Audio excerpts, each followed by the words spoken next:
Assalamualaikum warahmatullahi wabarakatuh. Di sini saya Afif Rahmat Abrori dengan NIM 2724 20 30 44. Di sini saya akan menjelaskan design thinking yang merupakan materi yang dipaparkan oleh kuliah tamu oleh profesor yang berasal dari Jerman.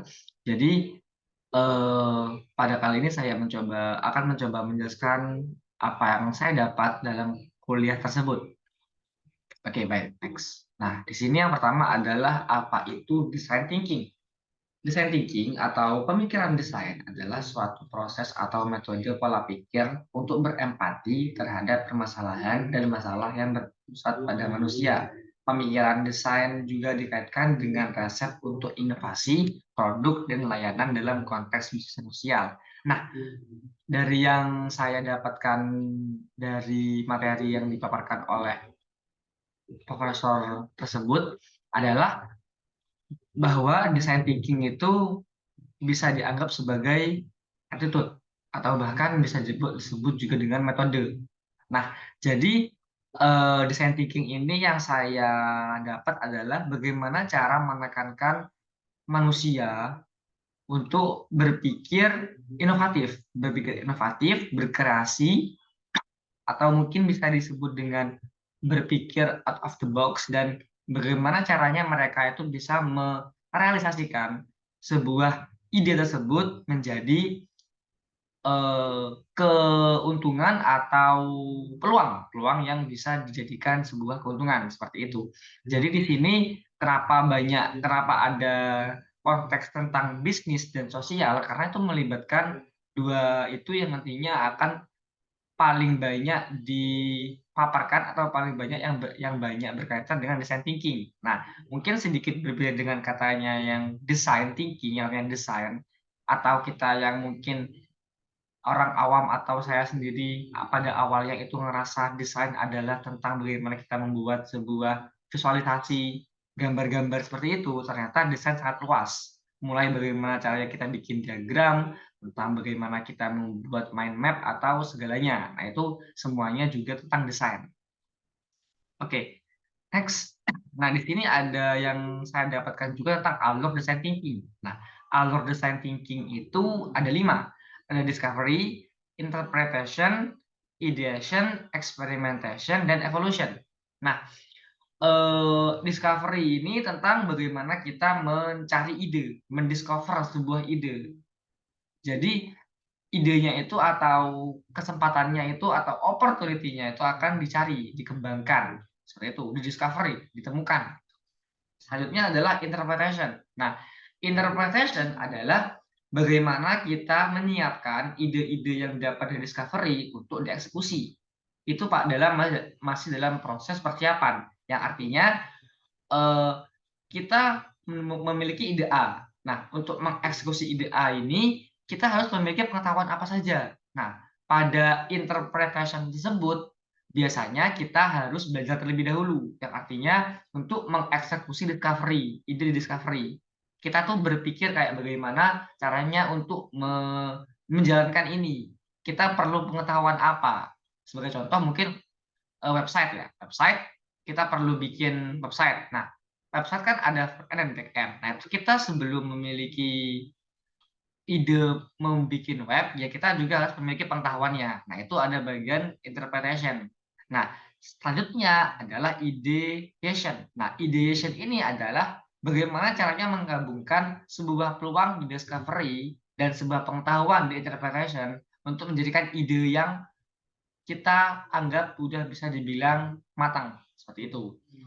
Lanjut ke experimentation. Nah, di experimentation ini kita bereksperimen untuk melaksanakan ide-ide tersebut, mulai dari metode, mulai dari alur, mulai dari strategi, mulai dari mungkin tim, itu kita bereksperimen bagaimana caranya untuk mengeksekusi tersebut. Nah, yang terakhir adalah evolution. Evolution ini kita mungkin bisa atau biasa kenal dengan evaluasi. Nah, evolution kan ya berkembang. Evaluation kita mengevaluasi. Nah, ini kurang lebih yang saya pahami adalah sama, di mana nanti ketika sebuah ide tersebut sudah dieksperimentasikan, pastinya akan ada output dan itu akan nanti sepertinya harus dievaluasi dan dievolusikan. Seperti itu.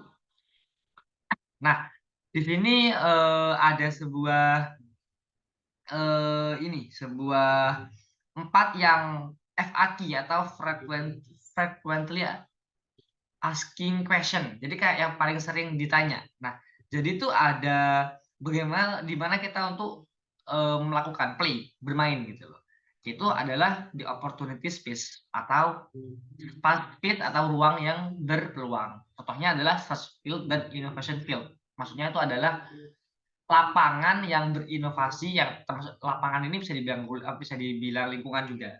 Dan bagaimana yang selanjutnya adalah how to win. How to win adalah yaitu menggunakan ide manajemen. Kita sudah memiliki ide, tapi kita juga harus memiliki manajemennya. Nah, itu adalah kunci penting untuk memenangkan dari ide tersebut. Contohnya adalah ideation tersebut tadi, co-creation yang artinya kayak kita mengkreasikan ide tersebut dengan dibantu dengan tim-tim seperti itu. Open innovation yang artinya kita tidak boleh atau jangan close minded lah. Nah, harus open. Ketika ada inovasi harus bisa open. Dan how to setup. How to setup ini yang artinya adalah bagaimana caranya untuk men-setup sebuah ide menggunakan business model. Contohnya top level business design. Dan how to operate adalah yaitu dengan memiliki roadmap. Nah, roadmap ini yang biasanya jarang dipakai oleh mungkin dari kita, mungkin mahasiswa gitu. Roadmap ini penting sekali, jadi kayak alur-alur yang harus kita ikuti gimana cara mengoperasikan idenya. Kayak example-nya adalah strategic product dan development product. Seperti itu.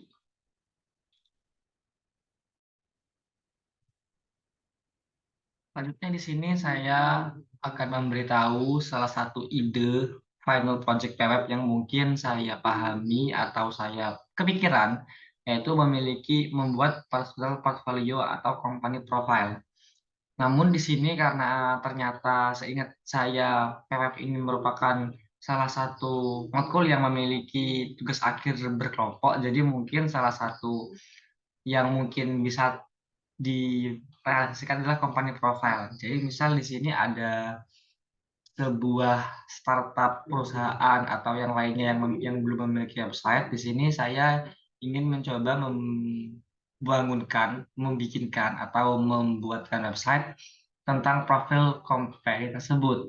Nah, otomatis pada web tersebut ada back end dan front end-nya. Jadi pada isi dalam web tersebut bisa didinamiskan menggunakan back end. Jadi di sana ada halaman adminnya untuk mengubah isi dari website pada front end-nya. Seperti itu.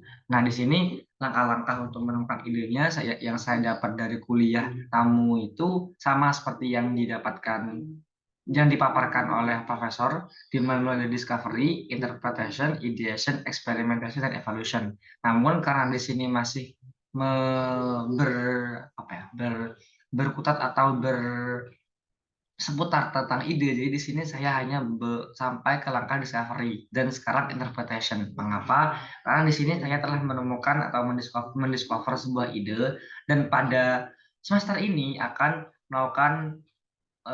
melakukan pendalaman pengetahuan pada interpretasinya pada matkul PWeb itu sendiri.